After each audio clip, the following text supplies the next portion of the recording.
छत्तीसगढ़ के लोगों को नौकरी मिलेगा। प्लग एंड प्ले फैक्ट्री निर्माण को प्रोत्साहित करने के लिए निर्णय लिया गया है। यानी साथ ही साथ टेक्सटाइल सेक्टर में निवेश करने पर अब 200% तक का प्रोत्साहन मिलेगा।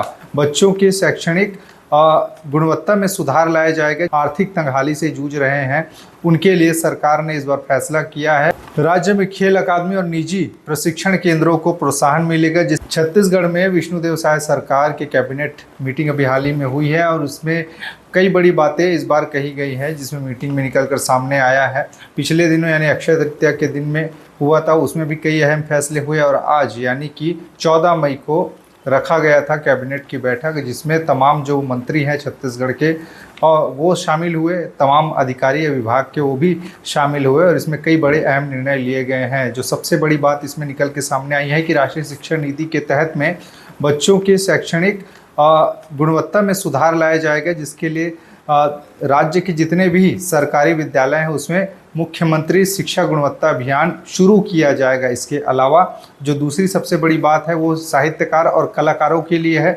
और उनको पेंशन देने की बात की गई है। जो कलाकार साहित्यकार आर्थिक तंगहाली से जूझ रहे हैं उनके लिए सरकार ने इस बार फैसला किया है और इसके तहत में अब उनको जो पेंशन की राशि पहले 2000 रुपये मिलता था अब उसको बढ़ाया जाएगा। इसके अलावा भूमि आवंटन की जो प्रक्रिया होती है उसमें पारदर्शिता बनाने के उद्देश्य से छत्तीसगढ़ औद्योगिक भूमि एवं भवन प्रबंधन नियम 2015 में संशोधन के प्रस्ताव को अनुमोदन इस बार किया गया है। राज्य में उद्योगों को बढ़ावा दिया जाएगा। इसके लिए भी जो इन्वेस्टमेंट है, निवेश है, उसको प्रोत्साहित करने के लिए राज्य की औद्योगिक विकास नीति 2024-30 में कई महत्वपूर्ण संशोधन को मंजूरी इस बार मिली है। इसके अलावा प्रस्तावित संशोधन में से राज्य में रोजगार के नए अवसर बढ़ेंगे, ये कहना है। इसके अलावा आधुनिक खेती के लिए भी खिलौना उद्योग तक के बढ़ावा देने की बात आज इसमें बैठक में कही गई है। कई जो अहम फैसले इसमें लिए गए हैं, जिसके तहत में और जो बड़ी बात सामने निकल कर सामने ये आई है कि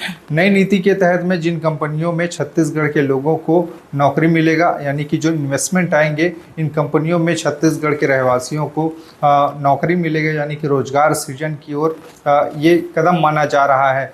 इस नई नीति के तहत में जिन कंपनियों में छत्तीसगढ़ के लोगों को नौकरी मिलेगी उन्हें सरकार की तरफ से अनुदान मिलेगा। इसके अलावा अब हाइड्रोपोनिक और एरियोपोनिक जैसी आधुनिक खेती को बढ़ावा मिलेगा। किसानों को नई तकनीक जैसे ऑटोमेशन और इंटरनेट ऑफ थिंग्स का फायदा मिलेगा। राज्य में खेल अकादमी और निजी प्रशिक्षण केंद्रों को प्रोत्साहन मिलेगा, जिससे युवाओं को बेहतर ट्रेनिंग और करियर की ओर उनको अवसर मिलेगा। गुणवत्तापूर्ण विश्वविद्यालयों की स्थापना को प्रोत्साहन मिलेगा। इसके साथ ही साथ ऑटोमोबाइल रिपेयरिंग और सर्विस सेंटर में सभी विकासखंड समूहों में मान्यता दिया जाएगा। इस गुणवत्तापूर्ण विश्वविद्यालयों की स्थापना को प्रोत्साहन मिलेगा। ऑटोमोबाइल रिपेयरिंग और सर्विस सेंटर को सभी विकासखंड समूह में मान्य किया जाएगा, यानी कि एक बड़ा फैसला इसमें लिया गया है।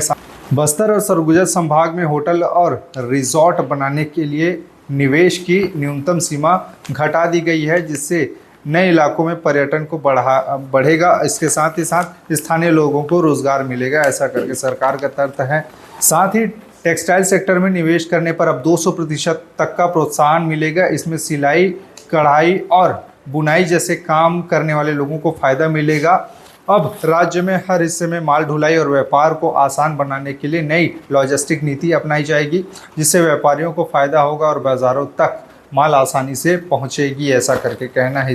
इसके अलावा दिव्यांगजनों को नए तरीके से उनकी परिभाषा दी गई है, नए तरीके से उनको परिभाषित किया गया है ताकि उन्हें जो सरकारी योजनाएं हैं उनका ज़्यादा से ज़्यादा लाभ मिल सके। ग्लोबल कैपेबिलिटी सेंटर रक्षा और एरोस्पेस सेक्टर में भी विशेष पैकेज। इसके अलावा इस बैठक में ग्लोबल कैपेबिलिटी सेंटर रक्षा और एरोस्पेस सेक्टर को विशेष पैकेज, इसके अलावा निजी औद्योगिक पार्क के लिए अधोसंरचना यानी इंफ्रास्ट्रक्चर को अनुमोदन में बढ़ोतरी और प्लग एंड प्ले फैक्ट्री निर्माण को प्रोत्साहित करने के लिए निर्णय लिया गया है। यानी कि बड़ा फैसला इस पूरे के पूरे आज के बैठक में हुआ है।